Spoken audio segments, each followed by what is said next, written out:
Hope? Hope? Hope, teka, sandali. Usap tayo, usap tayo. Ponce, wag na. Sige na, pag-usap tayo at least para wala tayong problema. Pag-uusapan natin, that was nothing, di ba? Ako rin naman nagulat eh. Sige na. Wala tayong pag-uusapan. Talaga, ba't parang galit ka?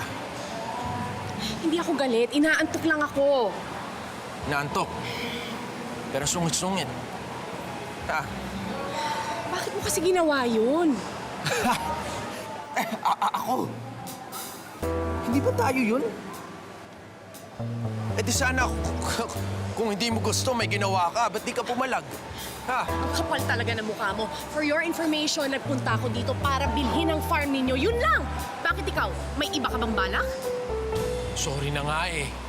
Sorry na, nabigla lang, di ba? Sinabi ko na. Singkero ka kasi.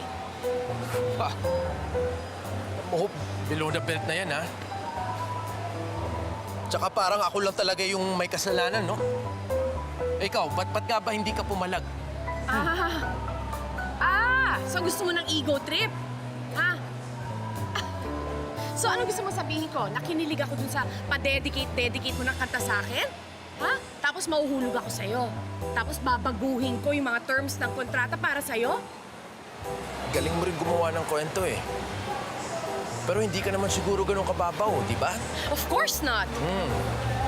So okay lang na mag-dedicate pa rin ako ng kanta sa'yo kasi hindi ka naman naapektuhan, di ba? Alam mo, this never happened, okay?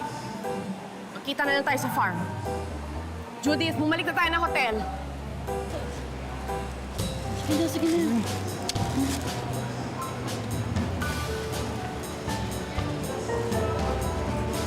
Bay,